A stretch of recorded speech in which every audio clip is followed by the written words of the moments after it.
معكم صديق عبدالهادي. حكون المودريتور للجلسة الأولى اللي حتكون عن الاقتصاد.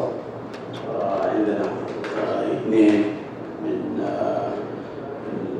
الناس المهنيين عندهم باع طويل في المجال الاقتصادي، في دكتورة هبة، ويشرفني جدا إنه أقدمه، وظاهر إنه الثورة السودانية ماشية في الاتجاه الصحيح، في إنه عندنا اثنين هنداكات نبدأ بيهم هذا الموضوع. بعتقد بشرف عظيم جدا.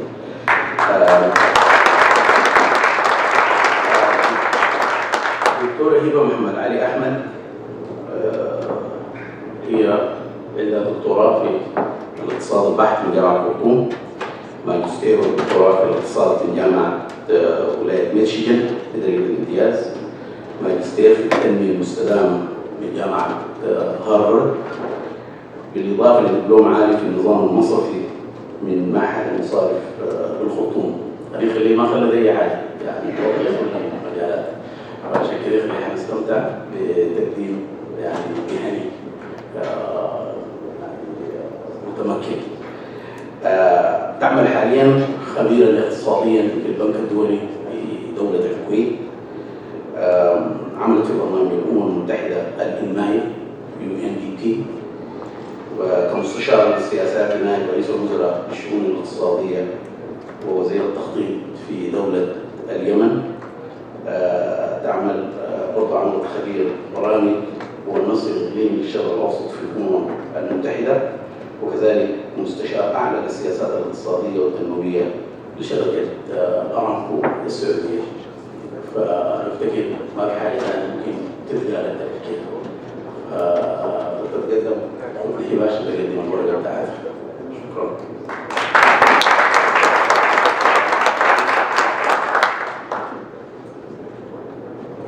صباح الخير.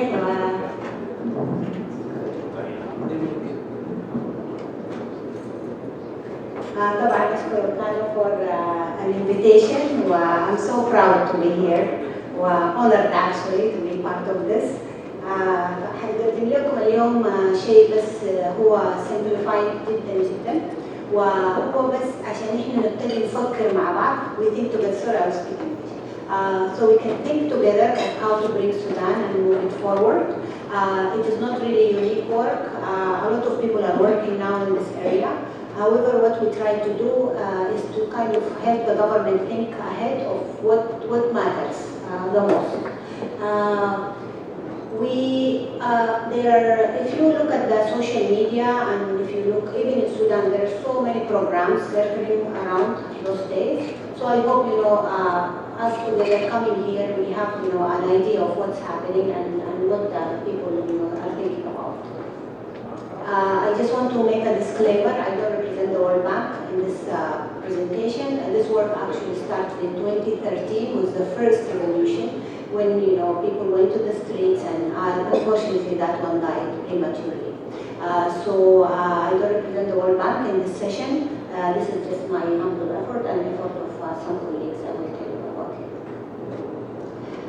So in this presentation, we will go very quickly over like 8 points, but very briefly. I will stick to the 25 minutes that I was provided. We will go very quickly about thinking of why do we need to shift the development paradigm for Sudan now. Also, the issue of human security as a principle for development. We will go very quickly over the 15 points plan, its methodology, its perspective, its pillars, and so on. And then we do a quick summary and conclusion.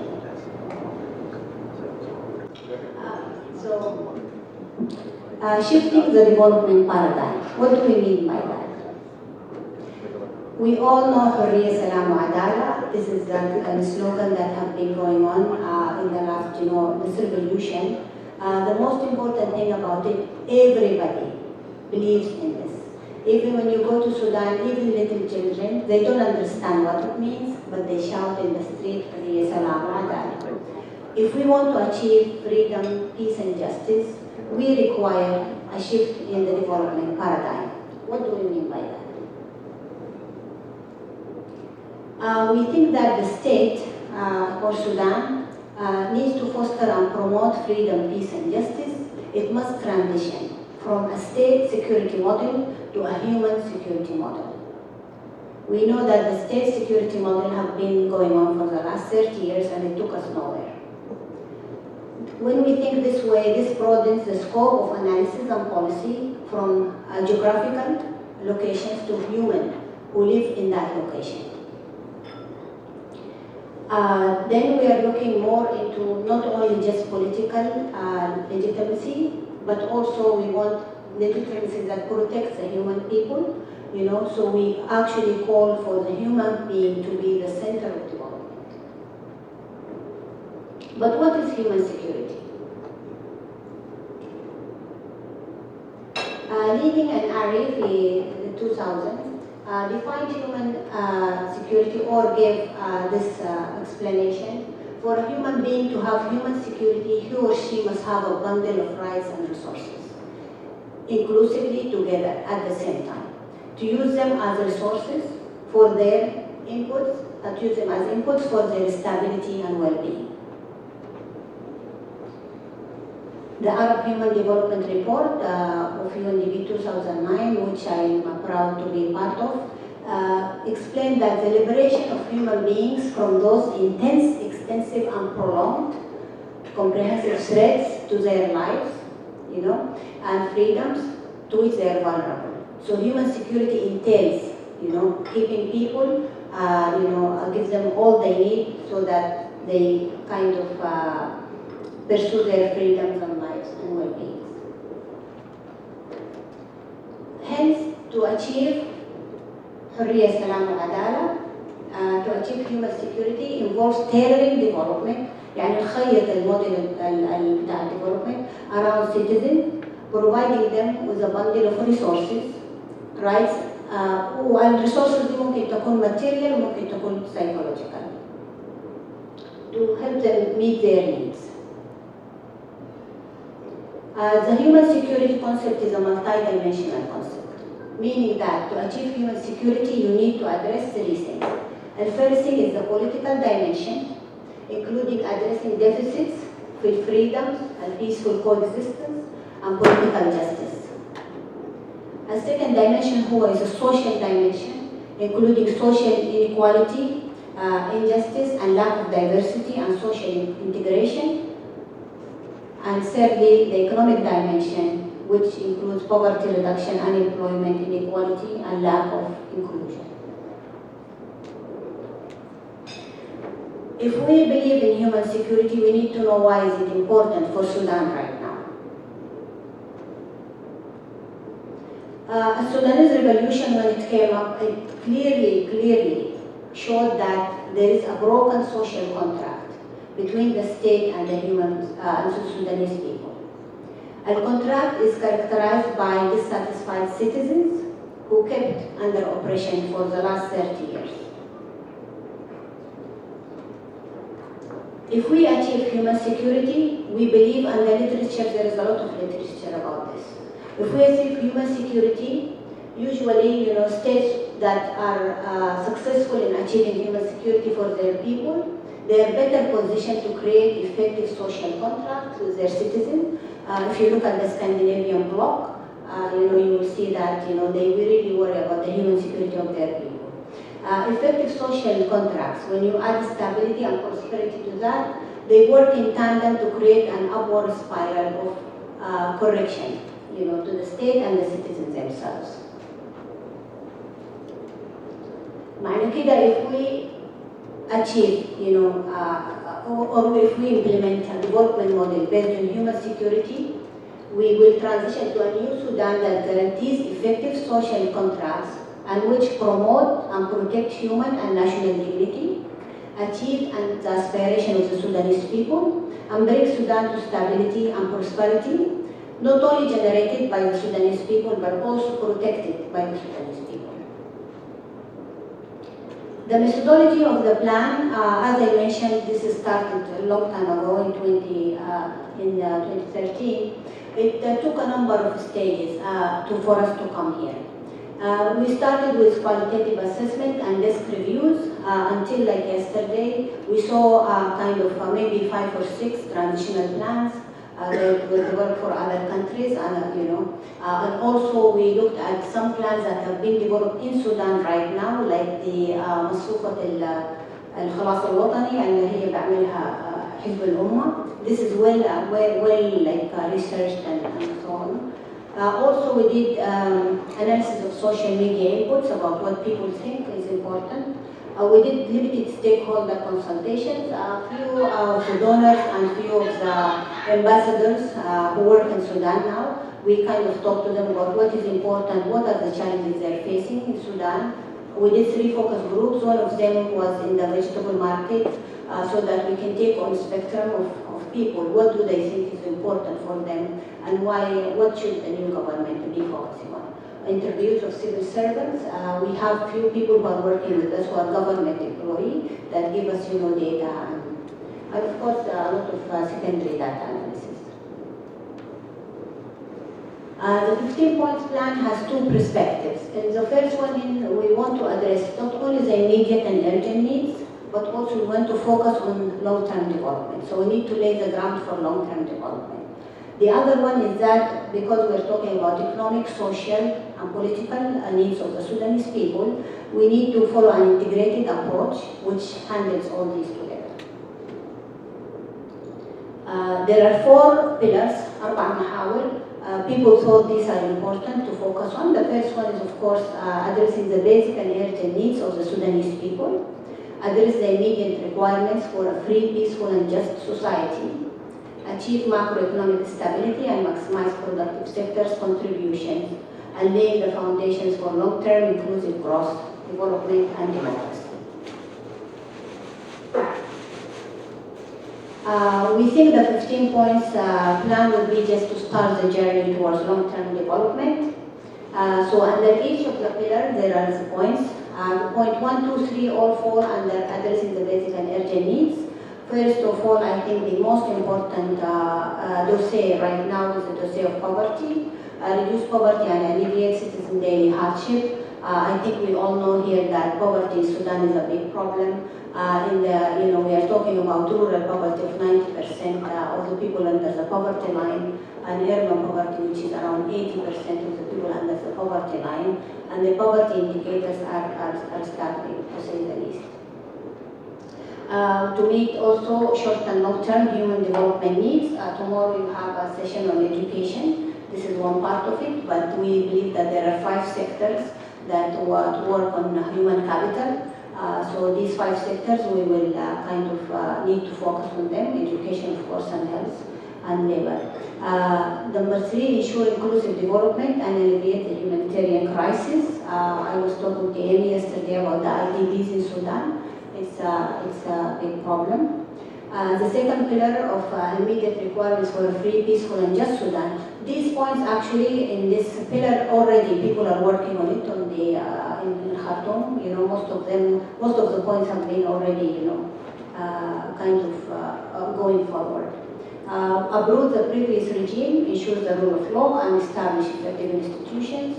Address human rights violations, enact anti-corruption measures, implement legal and judicial reforms, take peace and security measures, and ensure effective governance. Third pillar, you will have this presentation, so I will just go through them very quickly. Restructure the banking system. The banking system is a big problem in Sudan now, and most of the corruption, unfortunately, goes through that system. Reform the macro policies and environment, enhance the role of productive sectors. We want everybody kind of agree that the agriculture sector should be our way forward, focusing on value-added commodities so that we don't sell really raw materials, agricultural raw materials. Enhance the role of productive sectors in development, we mentioned that. And then in the last thing, for laying the foundation, we build infrastructure. The situation of infrastructure in Sudan, as we know, is really in a bad shape. And infrastructure all the way from sanitation, water, schools, all the way to enhancing, energy infrastructure. So there is a lot of work to be done there. However, the infrastructure program we are calling for is called Infrastructure for Jobs. In Sudan, currently we need to kind of create 55,000 jobs immediately, and then we see like how this goes. It's not going to be an easy task, but the infrastructure program is directly linked to the job creation. Addressing the energy challenge, today you will see one of my colleagues who will be working on this, Mustafa Hussein. He will be remotely connecting from Saudi Aramco. He will talk to you about this point 14, and then enhancing the broader economic environment and prepare for elections. We think that democracy will fail if we don't start talking today about democracy, what we want out of it and everything. For each of these 15 points, each of the 15 points is actually a big chapter. So we go, in each of these chapter about the available research and papers, diagnostic of the current situation, different, gaps and actions, and also we are very worried about costing of the development process. As of now, you hear that Hamdok was talking about $10 billion for the coming 2 years. We think maybe double that if you want to go through all the aspects of the 15 points. What I want from you to think about is that when you have the presentation, we had some booklets here, but I don't have enough. Look at the 15 points and see from a professional point of view, what would you like to contribute more? Because in Sudan, I just came from Khartoum, people really in need of any professional help, any help whatsoever. Many of these ministers, I actually, some people envy them, but we all feel very sorry for them because they will enter a ministry that is empty of all resources, no human resources whatsoever, and filled with enemies, unfortunately. Because of the deep state, people will have to struggle really bad with certain people who are in different ministries. So please think of these 15 points. Any point you feel that you can contribute to, people will be very happy. We are collecting a lot of research from so many people for each of the points. Just to summarize very quickly, these 15 points are not new. They are not really came from like the magic head or anything. But in development, you see all kinds of different points moving forward. We might agree or disagree on these 15 points or even the plan that I presented, but I hope that we agree on 3 main principles. The first principle, because as professionals, once we agree to these principles, we will be ready to push for them, from each from our own perspective. The first principle is that we adopt a development model that is based on the principles of freedom, peace, and justice. Any other model will not work for us. Second, the development model shall ensure the transition from the state security to human security. The human being, the Sudanese citizen, need to be the core for development. This is very important because when we negotiate with donors, when we negotiate with different people, when we bring, any discussion, political or what have you, we need to focus on the Sudanese people and the human. Third, the development model shall address the triangle of economic, social, and political needs of the Sudanese people. Because if you go to Sudan now, there is a lot of people thinking in silos. So the economists like myself, they all think in silo from the politician. So we need an integrated approach so that we can solve our problems. To conclude, implementing a human security model to development requires time and hard work. There is no magic wand, we all know that, but the simple person in the street doesn't know that. They think that, I was talking to somebody in Khartoum, and he was like, so Hamdok came last week, but we still have to stand online for bread. There is no benzene mafi, so people are really angry that Hamdok is here, but nothing happened. They think that Hamdok will come and then everything will, voila. So managing expectations about the speed by which the country will recover is vital. For Sudan, we are not starting from a baseline, a normal baseline. We actually went into reverse development. Maybe we are the first country in the world that goes into reverse development by this speed. So given that we're coming out of Hufra, I think it will take us a long time, and we need to manage the expectations of people. This is the final slide.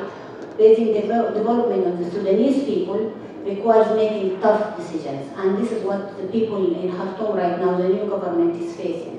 For example, how to deal with the deep state and the forces of counter-revolution. If you go to any ministry right now in Sudan, you will see that maybe only 10% of the people who work there actually know what they are doing. Number two, they have the interest of the Sudanese people in their mind. The rest of the people there are just there either to, ضيع وقت or just to sit in the office or what have you. And the sad part is they also work against the revolution in most cases. So this is a big problem that people are facing. The other thing is what priorities to address in 3 years. 3 years is nothing in terms of development. You close your eyes, 3 years are gone. So what type of priorities do we need to push for?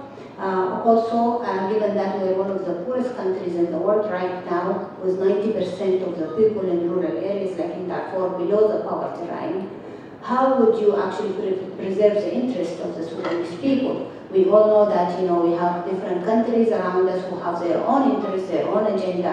How do you actually put this together? Who will be our international allies and partners, and how to handle international cooperation? This is going to be a big deal when our new government comes here and deal with the World Bank and the IMF and all this organization. What type of issues would they face? How can we support them?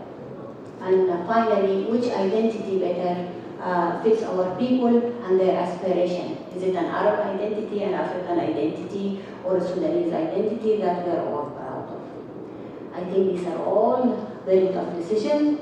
Can we, I will leave you with this question, can we, government and people, make these tough decisions?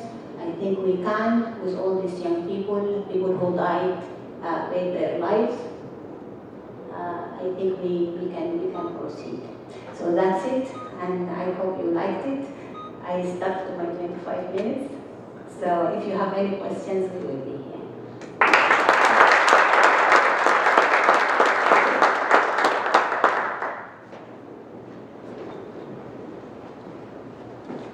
شكرا دكتورة هبة على ال very comprehensive presentation. أنا أفتكر إنها غطت topics كثيرة جدا فيما يتعلق باستمرار الصوت على مستوى الحياة بتاعت الناس، وخاصة الجانب الاقتصادي والسياسي. وأفتكر ال 15 نقطة اللي هي تكلمت عنها فعلا تحتاج إن الناس يفكروا فيها ويفكروا حولها. وزي ما قالت هي إنها قالت قريبة من السودان وكيف الناس عايشين هناك. أنا شخصيا برضه جيت قبل أسبوع، وفعلا الناس very optimistic، لكن برضه في شفقة إنه دليل الحياة تصلح بسرعة.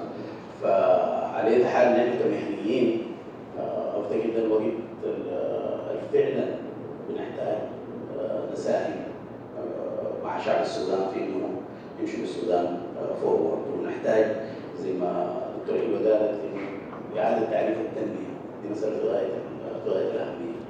ونحن كمهنيين بالتالي علينا نعد في نعيد تعريف التنمية، يعني نتنقل من مسألة التمكين لمسألة الاهتمام بالإنسان السوداني، مش التمكين زي ما كان حاصل 30 سنة.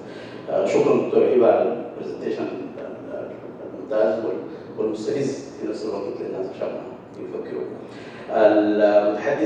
المتحدثة الثانية اللي هي دكتورة ندى عمر صالح عيسى، وزي ما أنا قلت يعني هذا العصر كذا كان ما في أحسن من كده. دكتورة ندى عملت البكالوريوس بتاعها في جامعة بيركلي في كاليفورنيا، ماجستير في الاقتصاد من جامعة هارفارد، ودكتوراه في الاقتصاد برضه من جامعة هارفارد في الببليك فاينانس. عملت في جامعة بيركلي وبرضه فيزيكال افير فيزيتنج سكولر في IMF صندوق النقد الدولي، وعمل في وزارة المالية في الولايات المتحدة as a Deputy Assistant Secretary، وبتعمل الآن كبروفيسور في جامعة جورج تاون في السكول اوف بابليك بوليسي. كتبت ونشرت في موضوع الضرائب وكذلك التعليم وشؤون الثقافة. فبرضو الدكتورة ندى انها تتقدم للبوديوم وتخاطب جمعكم الكريم.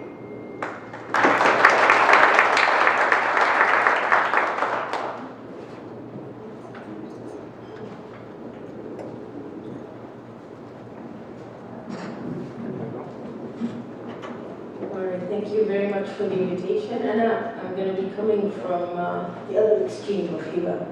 You know, I'm membership to Sudan at least a decade. Lakin, I've been circling around the Sudan, working a lot for Uganda, Rwanda, Geneva, Sudan, just looking for an opportunity in some day to go back and do something there. So I'm glad to have this opportunity to start thinking about what can be done for Sudan, how we should think about development. So, given my background, and I'm going to be talking more from an academic perspective and talk about the lessons that we've learned from other countries. I think Rwanda is especially instructive in this sense. Rwanda came out of the genocide with all of institutions destroyed, its human capital destroyed, and today has some human well-being indicators that surpasses Sudan, and that's all in a period of 30 years or so. So when I get my slides up, I'll show you some comparisons. I think in the scale of things, the challenges we have in Sudan are not even as great as what Rwanda faced. And so the fact that they've managed to get one of the highest growth rates in Africa, improve their standards of living,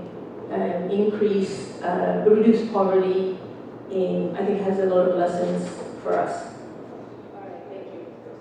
So this is how I plan to organize this talk. I'll try to keep it to 20 minutes, but it's a lot of material. So I'm going to be focusing largely on taxation. The needs for Sudan are great. Everybody's talking about what we should do. Everything that we need to do requires resources. And one way of getting resources is to rely on foreign aid. I think initially that will be the approach to take. So what you want to think of is that I'm thinking about the medium to long term. What will it take to create sustainable development for Sudan? I'm going to define development in the context of taxation, which is increasingly how economists are thinking about it.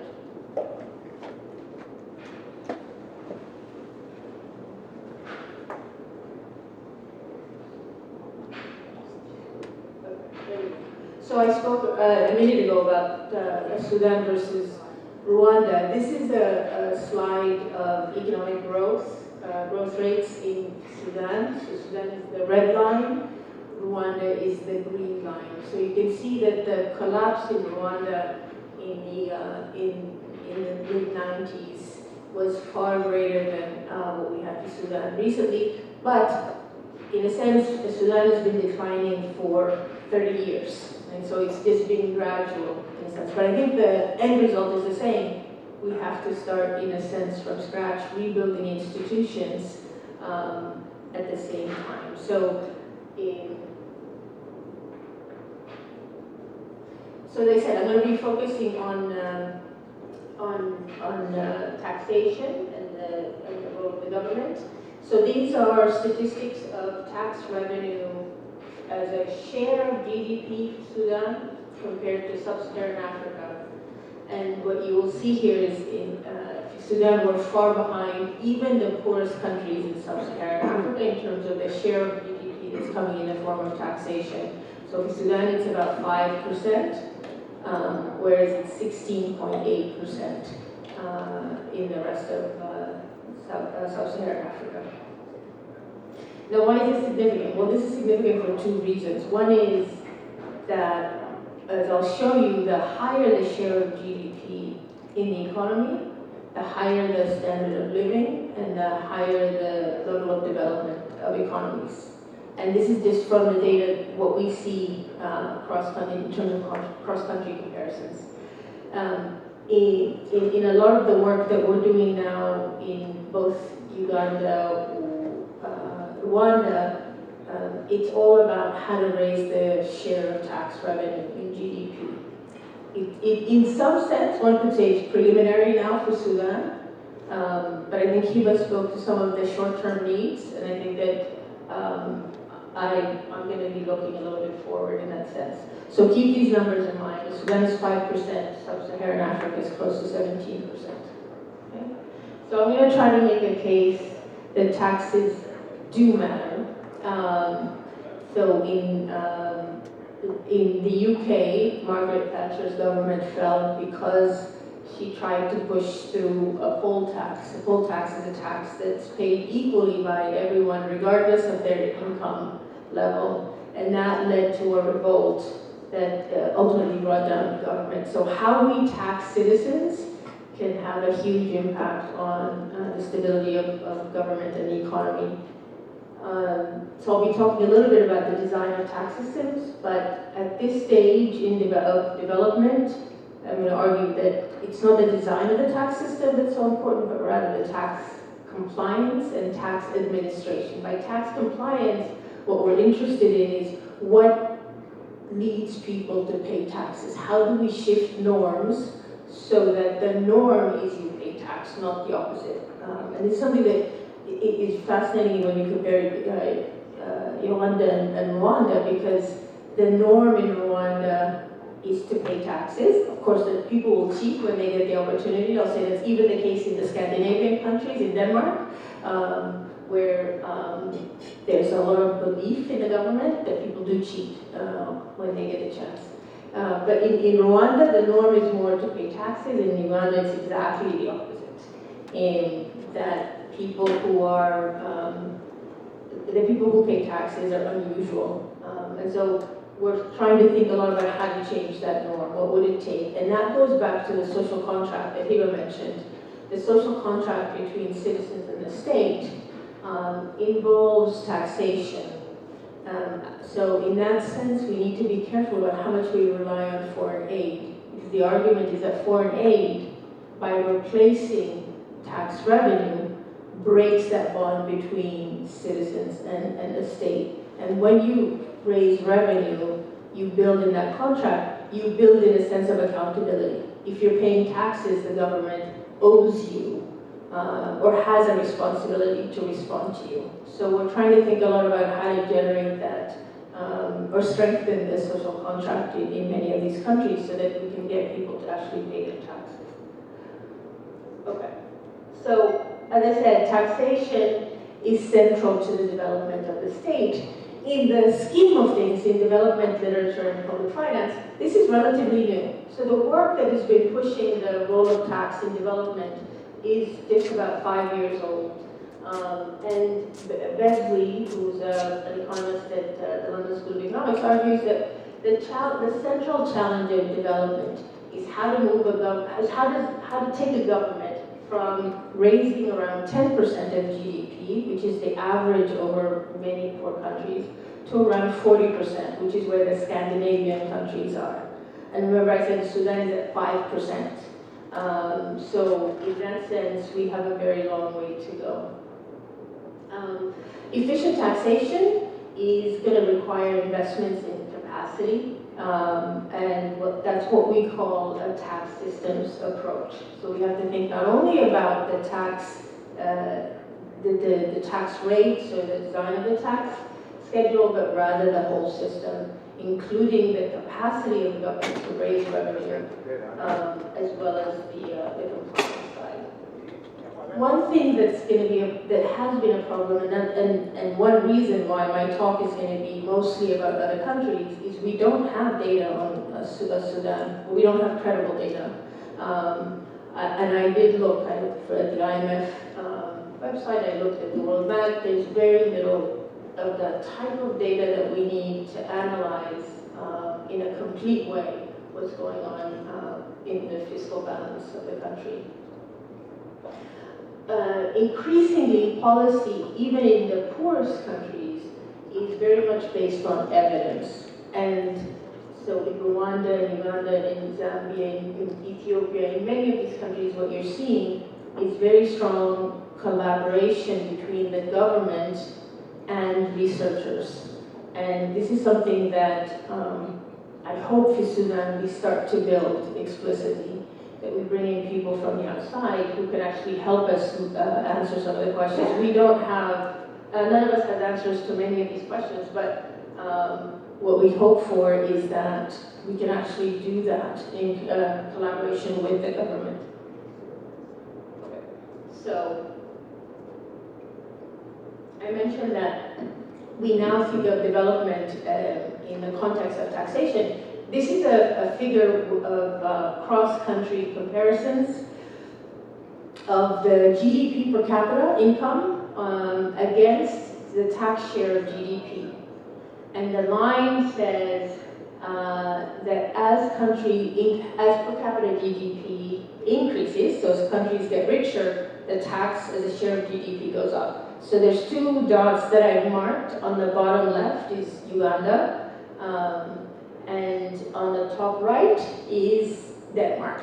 And so in a sense, we'd like to move from where Uganda is up to where Denmark is.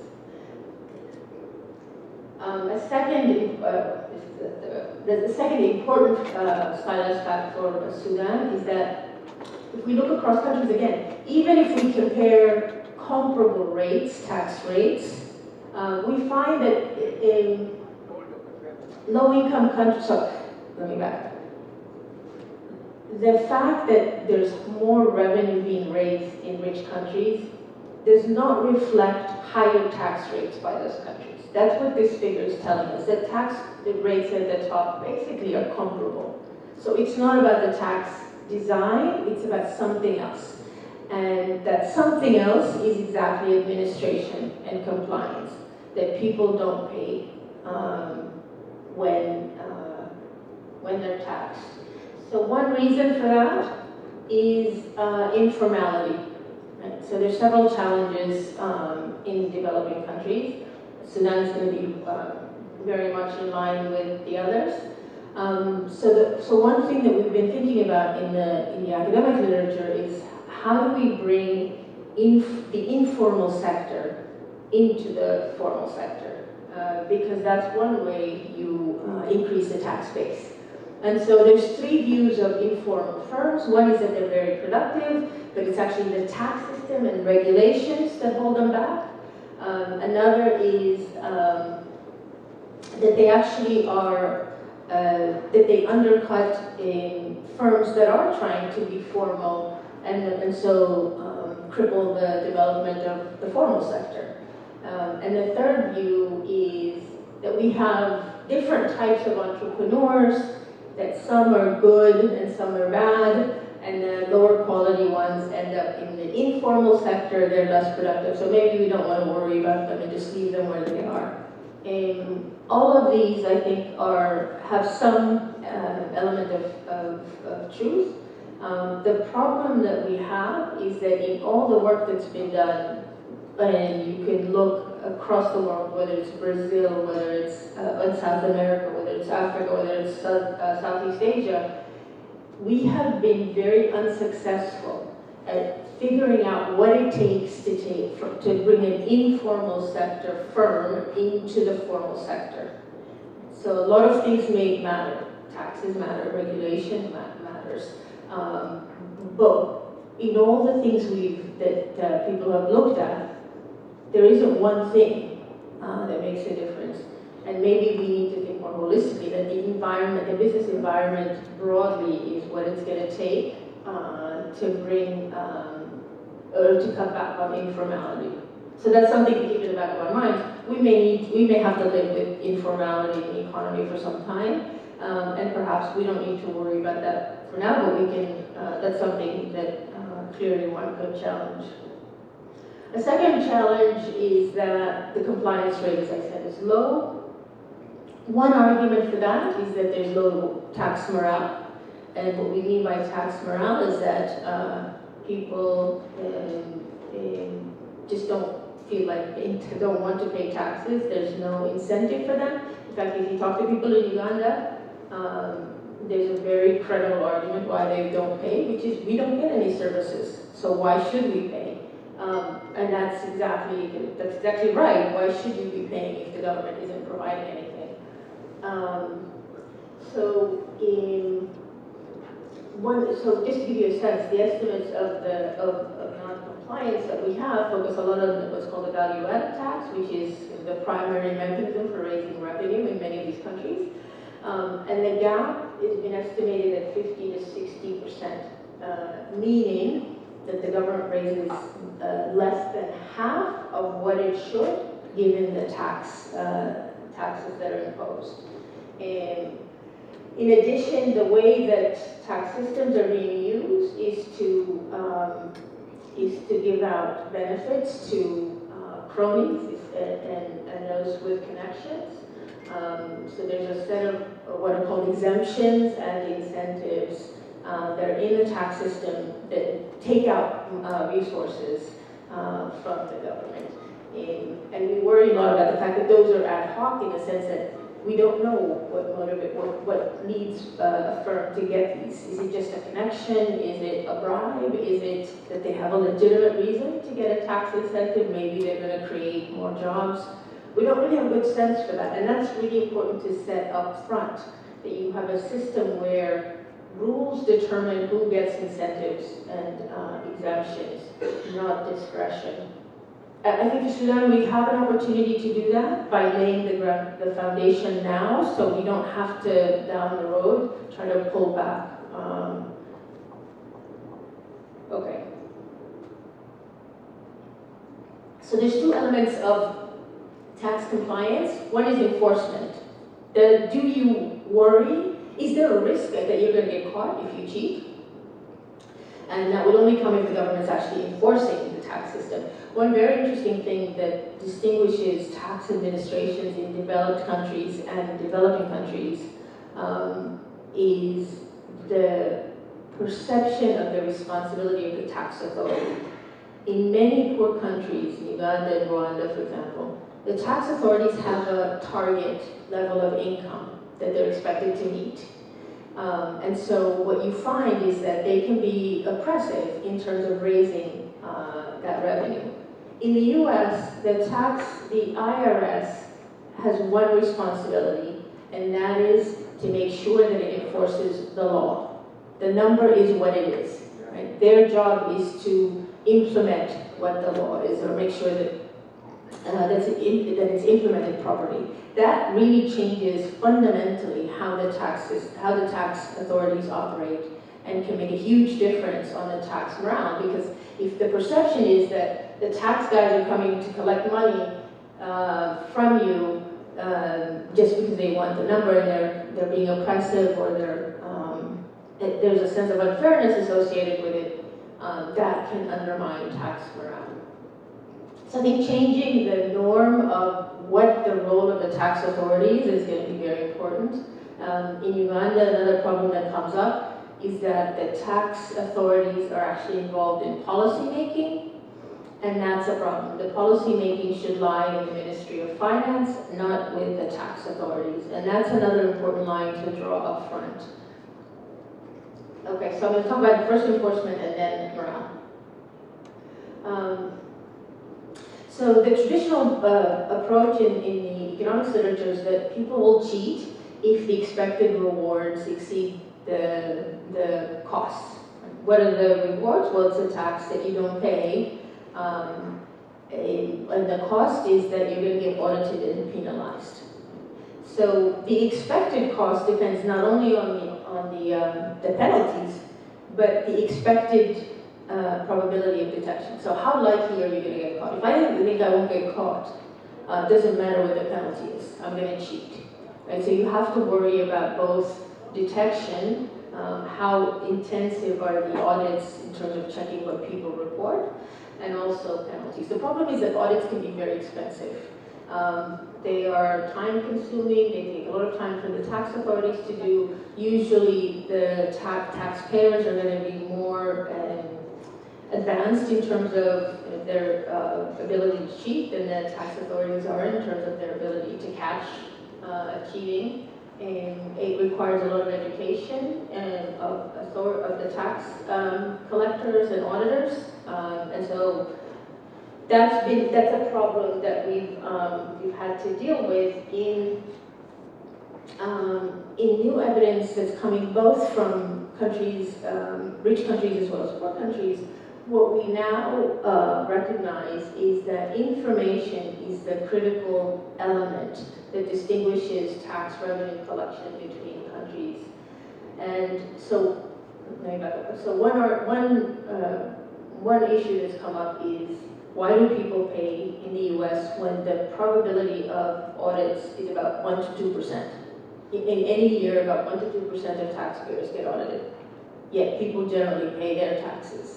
And so over time, people have seen that as a problem, that we don't really understand cheating. But when you think about information, you recognize that people pay taxes because the tax authority has this third-party information, whether it's from employers or from banks or the financial sector, that they can use basically to cross-check. So they don't need to audit many, many people. If you're just a wage earner, your employer's already reporting your income, so your opportunity to cheat is limited.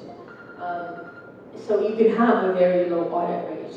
And that's another critical element in the design of the tax system in Sudan that we have to recognize, that we cannot rely just on audits or enforcement, that we need this other mechanism built in. We have to figure out a way to get information to the tax authority in some way that does not include the taxpayer, so that we can cross-check. And how do we know this? Well, we know this actually from Denmark. Denmark is probably the country with the highest tax to GDP ratio, the strongest social contract between the government and citizens. And this experiment was done by a couple of economists working with the tax authorities, where they actually sent out letters to taxpayers saying that the tax authority is going to audit your tax return. They then followed to see whether people who got those letters adjusted their reported income, and they found that they were more likely to correct or adjust their tax return. When they looked at the reporting behavior of people who were self-employed versus wage-employed workers, they found a very important distinction. So if you are a wage earner, there was no adjustment to your tax return, right? So the letters went out to all kinds of taxpayers, but the wage earners didn't adjust, right? And it's going to be hard to see, but it's on the left side, it's the flat black line. The red line is the adjustment by self-employed workers. So self-employed workers who got letters from the tax authority saying they're going to be audited magically adjusted their tax returns. And that tells us what? That there was some cheating taking place. So even people take this as evidence that even in the best of circumstances, you're going to have tax cheating. And maybe we need to live with some of it, but the important thing here is that if there is this other source of information, you can worry less about tax cheating. The figure on the right-hand side tells us the relationship between the fraction of the population that's self-employed in a country and the tax to GDP ratio. Right? So the way you read that is the higher the share of self-employed, the lower the tax to GDP ratio, which makes sense. If you think that self-employed are more likely to cheat, there's going to be a lower tax to GDP ratio. Another, let me skip this.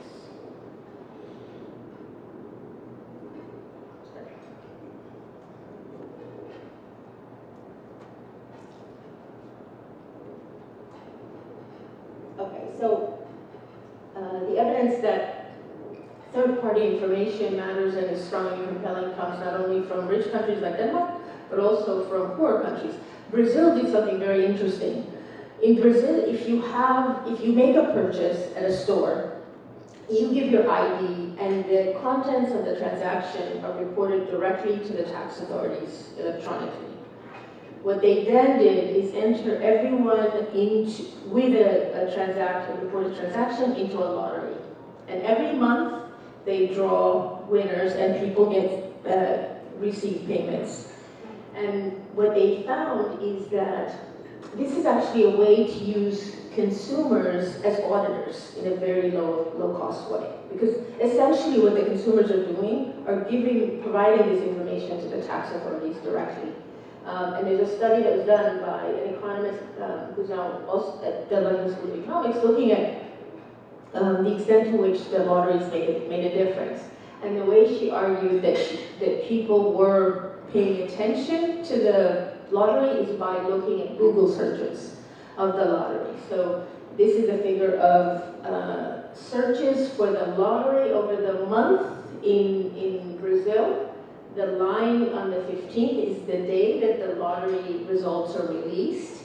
And what you see is that searches peak exactly on that day. And to make the argument even more compelling, she shows also searches for soccer scores and soccer games, and that's the flat line at the bottom, right? So even in a country where people are soccer crazed, the lottery seems to dominate. And so what she found is that this has actually been successful in increasing tax collection in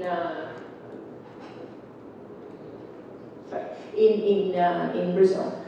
Some work that I've been doing over the last several years in Rwanda has used technology that the Rwandan government has required of firms that are subject to the VAT, which operates a little bit like what Brazil did, which is that when you make a purchase, the transaction contents go directly to the tax authorities. What we did a study looking at whether that actually incentivized additional revenue or brought in additional revenue and found that it did. But then we decided to look at actually what share of transactions receive an electronic receipt. So we did a small survey. We sent out about 120 people to shops in Kigali, asked them just to make a purchase, and then tell us if they got the electronic receipt. Only 20% of people got receipts. So even in a country like Rwanda, where people generally follow the law, the machines weren't being used. So that tells us that the technology by itself isn't going to resolve the problem. You have to do something else. So we worked with the tax authorities to implement a field study, a field experiment where the tax authority itself hired consumers. Essentially, that's kind of the model. The tax authority itself would hire the consumers, send them out randomly, and they would bring back information on who's actually following the law and who isn't. And what we've, I don't know what we're going to find because we just got the data back. So that will inform us if technology, even if by itself it doesn't work, provides these other opportunities for the tax authorities to audit or to figure out who's cheating in a way that's not as costly as the traditional system. So let me say something quickly about tax morale. I'm running out of time. 5 minutes. All right. So the second part of tax compliance is morale. And in a sense, the question in the academic literature is backwards. So traditionally we've asked, why do people not pay taxes? And if the standard economic model says people should cheat when they can, because keeping more income makes you better off. And so maybe we should be asking, why do people pay taxes at all? Why does something like 90% of the population pay taxes? when, as I said before, the audit rate is so low. And so even if you put aside enforcement, we might think of different reasons why people pay taxes. And the work has looked at 4 different avenues. One is what we call intrinsic motivation. You just want to contribute, you want to do your part. The second is social norms. That's just what everyone else does, so you do it as well. The third, and I think the most important, is this notion of reciprocity. That there's this relationship with the state, you pay tax, that's your part, the state provides services. And the fourth is this culture. Culture is very much related to social norms in a sense, but culture looks at the long-term evolution. Okay. So what we know about tax morale is relatively little. We don't really have a good sense of the importance of which mechanisms dominate, but there's a lot of work that's ongoing now about the extent to which policymakers can actually affect tax morale. And I'll just show you some pictures that will define what matters for tax morale. If we look across countries, we find that tax morale is measured by the tax to GDP ratio is greater when people say that they can trust others. So there's a social survey that's done across countries that asks people various questions, but one of them is this question, do you believe most people can be trusted? And so countries where the answer to that is generally no, to the left, have low tax to GDP ratio. Countries where people think that others can be trusted have a high tax to GDP ratio. So trust in a community, it makes a big difference, even independent of the tax system. A second is the relationship between tax evasion and corruption. Shouldn't surprise anyone. Using the corruption index from Transparency International, what we find is the tax, the higher the corruption in a country, the greater the tax cheating is in that economy. So, but here's the way in which some of the research working with, again, tax authorities has approached this question. So this is a project in the Philippines where the government basically sent out flyers of a businesswoman sitting on a teacher, basically try to make the case that when you don't pay your taxes, you're a burden to others in society. And there's some research that's tried to follow up and see whether these kinds of messages make a difference. Generally they make a small amount of difference, not much. In Pakistan, what they have done is to recognize people who actually pay a lot of taxes, so the highest contributors get rewarded, and some form of recognition, is a prize or just the fact that they're being recognized. And there's a whole bunch of different types of analyses. There's a lot of work actually going on now to try to think about how we can incentivize people to pay.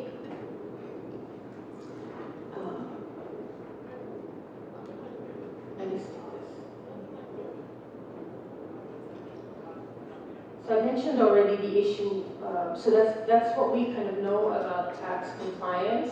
I would argue that there's still a lot that we don't know, but what's really important is that there's a lot of work being done in terms of collaborations between researchers and tax administrations. And I hope this is when we start to build that in, that we have a system where evidence is continuously being generated and used to affect policy. I think that's one of the underlying features of the government that can make a huge difference in the long run. Let me just end with some key lessons. So what do we know from the academic literature that might be useful? First is that third-party information makes a huge difference. So we need to build in a system where the government or the tax authority gets this information in some way, whether it's withholding by employers and reporting directly to the tax authorities, whether it's the use of technology, as is done in Rwanda, but also Ethiopia has this form of technology as well. And also that consumers can actually be a very powerful source of information for the government. Second, that framing and salience makes a difference. What we mean by that is how you inform people about the tax system and what messages that they receive can make a big impact in terms of whether or not they contribute. I'll give you just a quick example. In the United Kingdom, they went after people who weren't paying taxes in two ways. There's a group that got messages that said, you are one of the, you haven't paid your taxes, pay up. Essentially threatening. A second set of messages said, you're one of the few people in your neighborhood or in your city or county or whatever who has not paid your tax return. And they found that that second message was much more powerful in terms of getting people to contribute and pay. Right? So how we frame the information and the request going out to people makes a difference.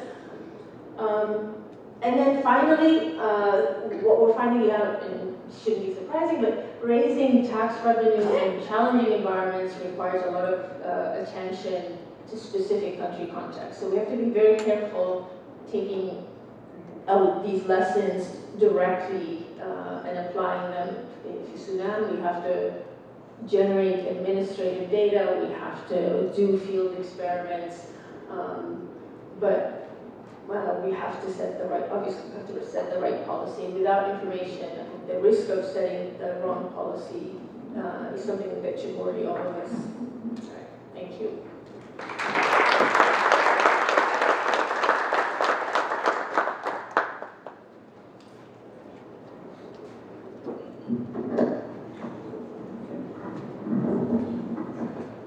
Thank you, Dr. Nada, for this rich presentation and also creative analysis.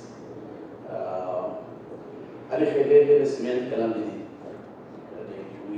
You may agree with me that we really been listening to a real political economy language, which we have been lacking for many years in Sudan.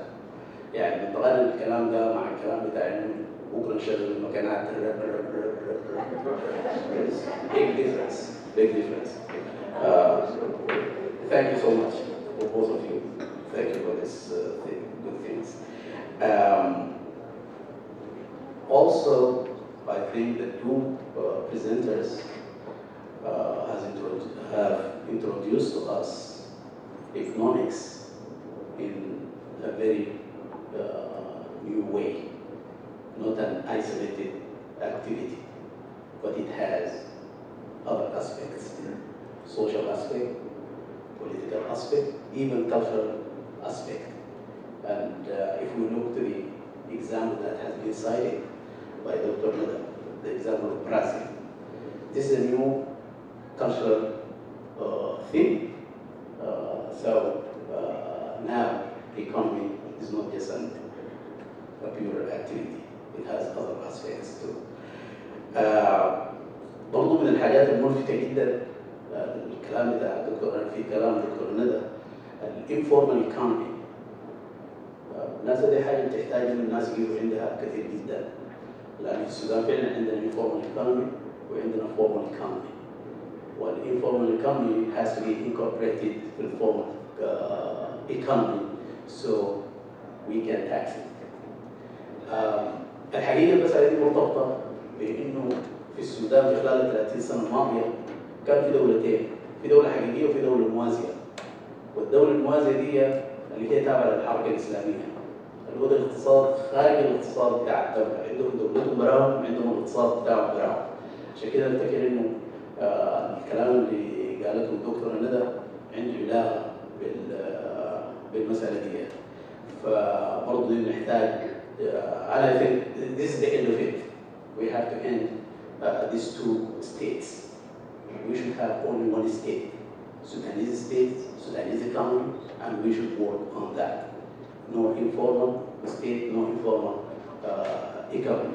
طبعا له علاقة بين الرأسمالية الطفيلية الإسلامية اللي اتخلقت في السودان خلال 30 سنة الماضية. على أي حال الكلام يعني شيق فيما قيل وما قدم، فنحن اتفقنا في إنه الأسئلة أي سؤال حيكون من 2 ل 3 دقائق والناس ساعدين في الحكاية دي.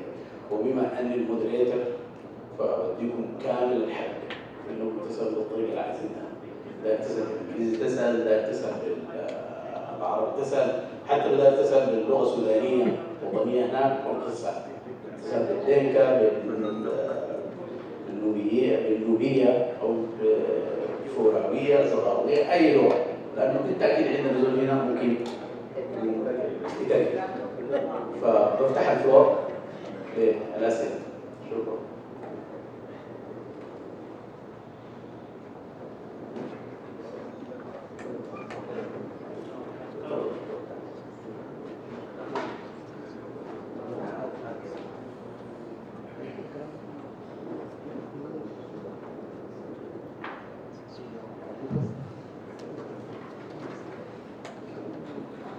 السلام عليكم ندى وهبة وكل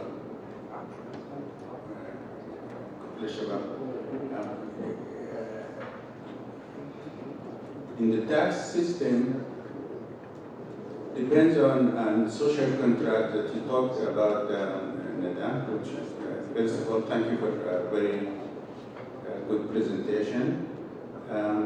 The social contract that you talked about depends on the perception of individuals or citizens for how their rights, and it depends on its rights and obligations from the side of the government. So if they see that that the government is not giving them the services that they deserve, they're not going to pay taxes, like you said. And so the British colonizers, they realized that, and so they, they had the local administration. So what that means is that first of all, you have to build a social infrastructure for you to be able to collect taxes in the right way. The British understood that in terms of rights and obligations also, and building the social infrastructure, and they established the so-called local administration, الإدارة الأهلية. And so people respected Umda, Samad. They paid for their goats, their nakhil, whatever it is that they had, they did pay taxes. But also on the other hand side, in terms of their rights, the British tried to reward them by giving them things like free health care, free education, and people felt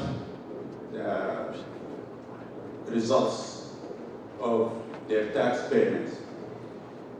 And so, when in a system which is chaotic like the systems that we had, and people get confused, and what they do is they go to their safe haven. This way, their safe haven is a qabila. So they're not going to pay taxes to the government, but they kind of, go to their qabila, their local people, and bond with them, and they get help from them, and so there is they build their own thing. So. In a sense, al-Qabila all of the problems that we had in Sudan, because of this, people say it's Qabaliya in Darfur, in Kaibar, in other places. But al-Qabaliya, tribalism, it's not the root cause of things. It's like what they say in chemistry, a catalyst. So if people, what I'm trying to say is, if people are not feeling that their tax payments are rewarded by services, they're not, like you said, they're not going to pay. The other thing is that the infrastructure that the British tried to build was and it was to some extent successful. Now we have to try to build some infrastructure based on some rule of law, based on, like you said, things like maybe what we call now legal al-ahyat in the local, in the different localities. And so unless we build the infrastructure, a good underlying infrastructure in the country as a whole, including computer networking and stuff like that, we cannot succeed in tax collection. So we have to find, in the meantime, we have to find another way. I worked for a short period in the Bank of Sudan in the credit department. Yeah, this is, yes, I finished. And the rich people, actually, in terms of tax evasion, they used to present two balance sheets for financing, one for financing, and both of them are audited. And so there's a lot of corruption in that. And one for the tax department. Sometimes we catch them, sometimes we don't. So, main point here, unless you build some very good infrastructure in terms of the rule of law, in terms of how to, the social, the local committees in you build on that we have now, so that people can have confidence that they're going to get good services and that they will pay what they're paying taxes for is rewarded by good services. That is the only way that you. Talk about that, building that infrastructure that you need to. شكرا على السؤال. شكرا جزيلا.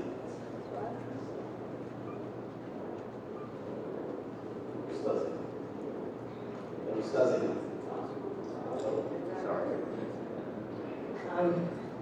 شكرا دكتور هبة ومها for the nice talk and eye-opener.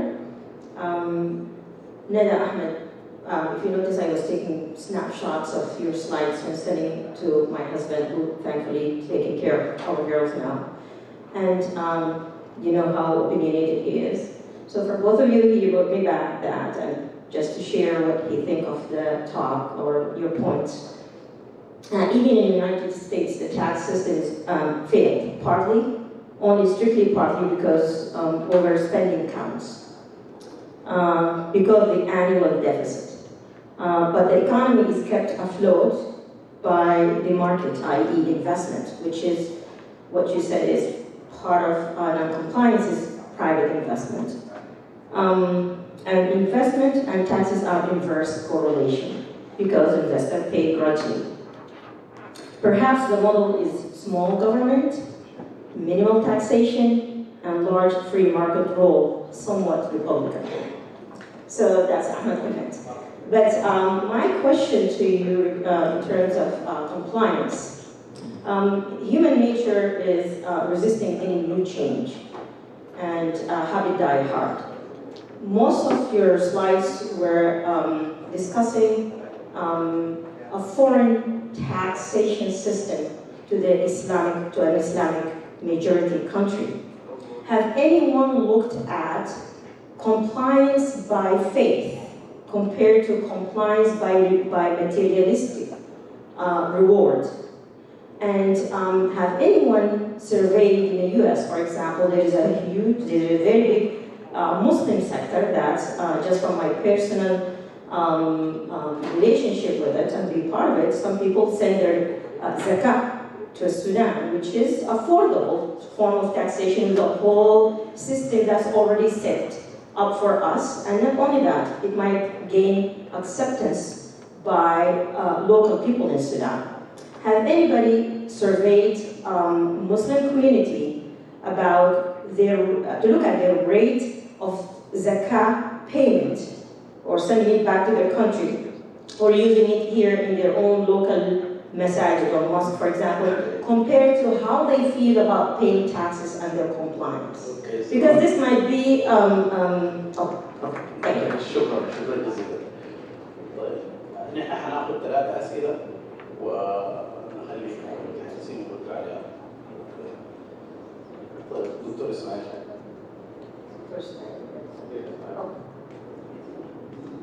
السلام عليكم.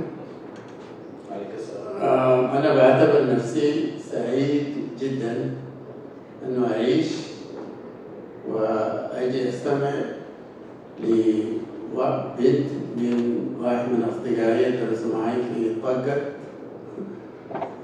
المرحوم والدك. فرصة سعيدة جدا وتعلمت كثير. أنا أستاذ بتاع تاريخ ويليام ماري بروفيسور أمريتس. أنا سبت القراية والعلم خلاص، لكن لسه عندي أمل أن أتعلم منه. وفعلا قدمت محاضرتين من أجمل ما سمعت ومن أنظف ما سمعت، ولكم الشكر الجزيل. سؤالي لندى، الضرائب اللي تكلمتها 5% really struck me as really very low, and you said so. Does that mean all the other taxes that the people pay under the thing, which is part of the taxation, if you want to have a document, you are going to pay for it by giving a dash to somebody, and that's part of the problem in Sudan now, because most of the people don't do it the right way. They do it through the back door and then pay here and there, and that's also taxation. They add it to the commodity, they add it to the house price, and I speak from experience because I established a non-profit organization in my area in Uhud, and I have to pay every move to get the license, to get the people agree, to get the people building or buying the stuff, and all of that is taxation, even though it is not recognized in the 5% that you talked about. And thank you again for what you have been wonderfully presented to us all. Thank you. So you gave me the الأسئلة بعدك يخلوه يجاوب على الأسئلة وبعدك هناخذ برضه 3 أسئلة.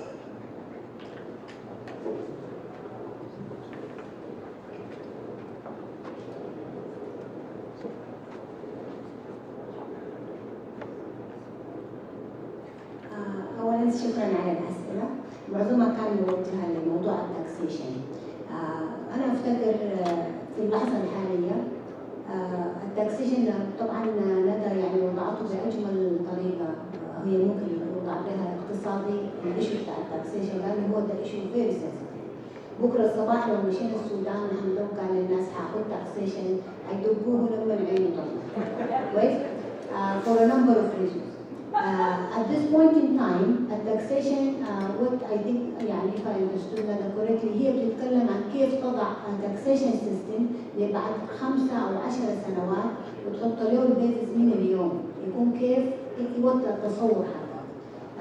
عموما في اللحظة الحالية التاكسيشن ما هو، احنا كنا في الخرطوم بنتكلم عن ميزانية 2020. ميزانية 2020 هي المفروض يطلعوها طبعا في بداية السنة الجديدة، والمفروض الشغل فيها يبتدي اليوم. وطبعا لسه الدكتور إبراهيم ما استلم وزارة المالية، وبالتالي ما قدروا يشتغلوا يبتدوا في ميزانية 2020. من أكبر المشاكل المواجهة ميزانية 2020 موضوع الضرائب وموضوع جمارك اللي هو التحصيلات الجمركية. دول الاثنين إلى اليوم ما فيهم أي honest record. He does not have an honest record بوريك exactly عدد التاكسيشن هو قديش. لأنه التاكسيشن في منه يعني will not believe this, but في parts of the taxation من البنود حقت التاكسيشن تحت جهاز الأمن مثلا. فأنت كيف حتعرف فرق في تاكسيشن كم دخل في السيستم اوفيشال وفي كم تحت الترابيزة. دي الحاجة الأولى. الحاجة الثانية تقريبا ما في السودان اليوم عنده أي ثقة في الحكومة عشان يدفع لها ولا مليون عمل. طيب يبقى شنو الافيلبل للحكومه انها تمول الديفلوبمنت، الديفلوبمنت ده التمويل، والتمويل احنا قلنا ما بين 10 ل 20 مليون دولار اتليست في الثلاث سنين القادمه، من وين بنجيبه؟ في other اوبشنز. الاوبشن الاول اللي الناس الحين بتتكلم عنه وين evolution السيرفر؟ وين؟ احنا بنتكلم a lot of ranges، يعني في بس في احصائيات، مثلا في احصائيه مؤكده بتقول انه انها سرقت مننا in the last 15 years 170 بليون دولار. This is a lot of money. A lot of money. We don't need taxations up tomorrow، لكن طبعا مدى she has a point انه التاكسيشن بتفيد السوشيال كونتراكت ما بين الحكومه وما بين شعبها، اللي هو الشعب بيكون عنده حقوق يطالب الحكومه بالسيرفيسز ما دام هو دافع عليها. لكن at this immediate point I think people need to relax. Maybe tomorrow ما حيكون في يقول الحمد بكره حتدفعوا كلكم taxation، لكن putting the issues from today is very essential for Sudan moving forward. That's it. So I don't disagree with that. I think there's a couple of comments that I have. In the short term, taxation is not an issue in the sense of it being a source of revenue. Like people are paying taxes, and so the question is, what do you do with the taxes being paid now? Also, and I did touch on that. Like, and I think that's important. I think the informal taxation is huge, and so maybe we should be thinking about what to do with that. I think in Rwanda, the way they started rebuilding the economy with foreign aid and large infrastructure projects. I don't think we have a choice around that. That's what we need. But that can only take us so far. And I think the window that we have to set things up properly is very narrow. And if it's not thought of now and done now, it may never happen. And I was working in Sudan from 2012 on, and the hope and the excitement and the opportunity that existed and was lost overnight was just heartbreaking. Obviously the situation is different. I worry for Sudan that something similar happens, so we just miss this opportunity and not think about, and focus too much on the short term and not about the future. And the question of the faith is really interesting. So there is work, and this is not just about about the Zakat or Islam. There is in Denmark a church tax, which is voluntary.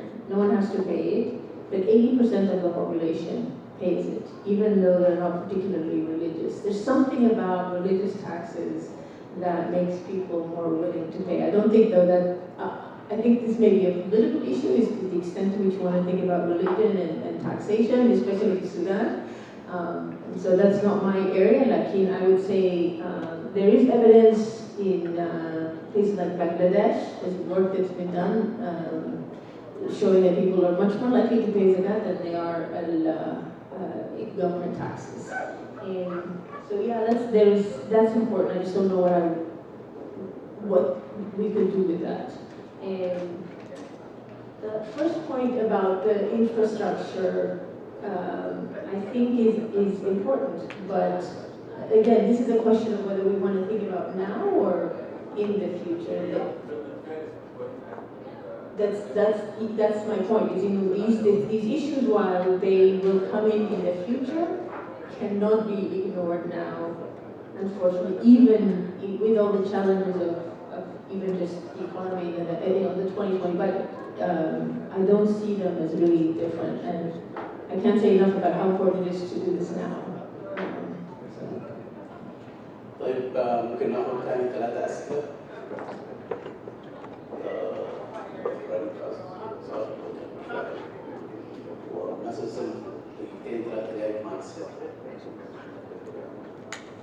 Okay, thank you, Dr. Nada, and thank you, Dr. Hiba, for a fantastic presentation.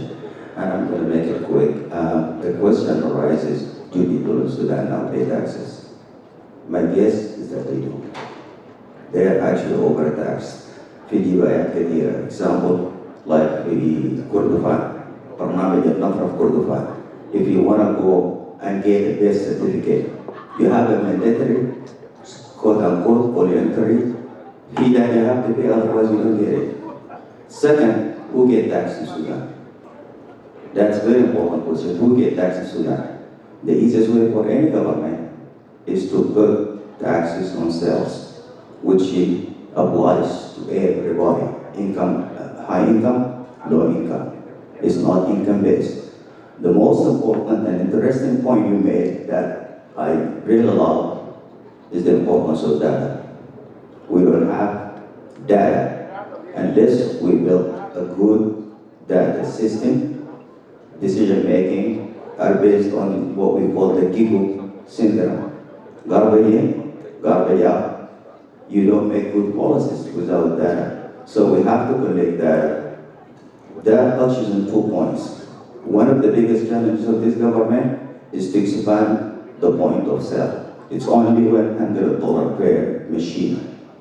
That brings the money back to the economy. And if we can change the currency and put the names of Shuhada there on new currency, we'll bring the money back. And we have to bring the trust in the banking system. That's one source of information. In the US, I support Customs and Border Patrol cargo. We bring $428 billion of revenues every year. The government doesn't open every box that comes through the border. It is self-reporting, but there is accountability. Do what you want. Bring a Ferrari and say it's a Corolla, and let us catch you. When I chase you, it's self-reporting, because they are laws that are important to apply, and it's very important. So the issue is also about bringing the informal sector into the formal sector, and that we need to rebuild the banking system. We need to do away with the so-called Islamic methods of finance. We don't need to pay legal and fatwa. Nobody here will pay mortgage twice. Every transaction in Sudan you make through Islamic banking, you pay closing costs twice. Because there is no financing in quote-unquote Islamic system. If I want to finance the house for you, no. I buy the house, put a markup, and sell it for you. I get a close against as a purchase first before I sell. It's stupid. Because I know that I'm not buying a house. I don't need the house. I didn't even think about it until you came. But maybe it's a way to foregone that I'm not financing, I'm purchasing and selling. Thank you. شكرا.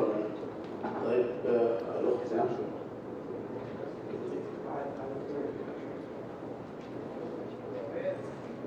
نعم. شكرا هبة على كلامكم القيم وفهمنا منه كثير يعني مع انه احنا ما ايكونومست ولا حاجه. سؤالي بسيط جدا زياده على كلام ابراهيم اللي قالوا الناس كلهم بيدفعوا زكاه في السودان مع ان الزكاه معروفه الشربيه والواقف not everybody بيحول عليها الحول وكلام كثير.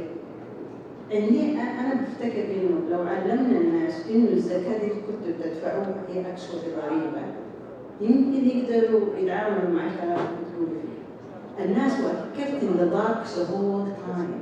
بعدين كل الزكاة دي كانت بتروح لجيوب الناس. لو الناس فهموا إنه الزكاة دي هتكون ضريبة وتمشي للدولة ولخدمات يمكن يتقبلوها. We need to educate education. حتى بطريقة very simple عشان أي زول ليه معنا. أنا ما بفهم في الإيكونومي لكن فهمت كلام. بس إنه we have to give people credit. حتى الناس في السودان اللي ما متعلمين عندهم indigenous intelligence. طيب هناخد بالمناسبة آخر سؤال وأنا آسف إنه يعني الحوار يعني حوار ممتاز جدا لكن لأنه run out of time بالنسبة للسيشن دي وآخر فرصة أعتقدها جدا هناك يعني وختامه مسك. I thought the presentations were amazing, mashallah, and I'm really excited to ask some questions. I think, okay, it's kind of weird, but I think one of the things that was a little bit hard to focus on during both presentations was the idea of moving forward with Sudan just the way that it is now. Because the reality is, even though for the past 9 months this revolution or reckoning has been happening, Sudan's been suffering for a very long time. And I do think that, it's very hard to, like my mom likes to say, turn the page when a lot of people are still stuck on the last page. Like you said, there's 90% of people below the poverty line in a lot of different places. And I think when I look at one of the graphs where you're talking about the economy of Sudan, it dipped not as bad as Rwanda. I wonder if there are any maps based on region. And the main question though for me was what role do you think reparations have to do in the creating of a new social contract? Because I do think that there's a lot of different regions in Sudan that might not be on board with that. And it's from a lot of research that I've done, it's like talking to people. It isn't they're not looking for money or anything, but just simple things that they had before, like you said, human security. The last thing I was gonna say was oh yeah, so do you think what do you think the best way we can address the new social structure that's happening and address everything that happened, because we're making up for problems that we didn't create because the government is gone, but the problems and the pain that they caused are still there. So how can we address that economically speaking too? So yeah. So شكرا جزيلا ونخلي المتحدثين والمتحدثات يجاوبوا على الأسئلة. Okay, so thank you again for the questions. I think the question about the tax revenue being 5%, I think overall revenue is about 10%. So that's where some of the fees and coming. So there's other sources of revenue for sure. But I do think the informal taxes need to be considered explicitly. We don't have a sense, what you're really talking about is the overall tax burden. And we don't know what that is. We have no clue what that is. And probably it is much more significant than we think, and that's why some of the resistance. We're not talking about putting taxes on today. We're really just talking about restructuring what we have, maybe more education. On the point of how do we move forward, there's one comment, and I remember the Siddig in 2012. This is just a personal kind of story. I was so excited about the opportunity to start over and new and with a clean slate. And what I learned is that you never really start over. Right? There's always there's always leftover. There's norms, there's culture, there's institutions. So I think we have to be aware of that. That's from an economic perspective, I don't know what you could do with that, but just recognizing that there are built-in interests, that institutions matter, and we have to figure out how to change. It took us a generation to get to where we are. It will take at least a generation to get out, and Hiba said, right, we have to set the expectations properly. That's one of the huge tasks.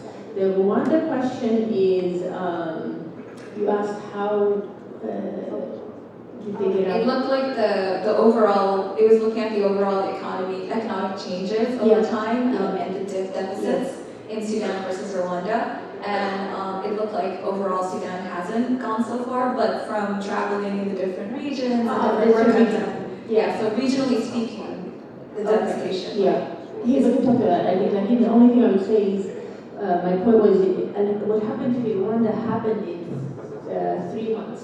What happened to Sudan happened in 30 years. And so it's been gradual, probably the point more was they started with no institution, everything destroyed, and they've managed to set up a system that works. It can be done. As an economist, I truly believe that the GDP numbers don't tell the true story. Because, and especially the per capita GDP doesn't tell the true story. What that showed most probably is the national average, but regional disparities in Sudan are tremendous. There are 3 regions in Sudan which are way below everybody else. Darfur is one of them. Unfortunately, this is what we want to emphasize. If you follow a human security model, human security does not distinguish between Darfurians and other people, or between people, from the west or from the south. We need to ensure the human security of every single Sudanese citizen, because this is the way you achieve peace. This is the way all these armed movements, they didn't come out because they hate Sudan or they hate each other. There are tremendous root causes, and most of them are economic root causes. In addition, of course, all of the other political and social injustices that have been happening. And we truly believe that following a balanced development model that focuses on the human being is the way forward. We will not achieve it in 1 day, 2 days, or 1 year, or 5 years. I am thinking maybe, and I don't know if Neda would agree, based on other experiences from other countries, it took Rwanda quite some time to get to where it is right now. We will suffer as human and Sudanese people. From an economics point of view, we don't expect any big improvements in the coming future. As a matter of fact, a lot of countries that have been through what we have been through, they will go through a dip first and then go up. So I think your question is really valid, and we really, as a community, we need to push for balanced development. This is the only way out for Sudan. And we really need to care about the human being all over Sudan, not necessarily Sudan.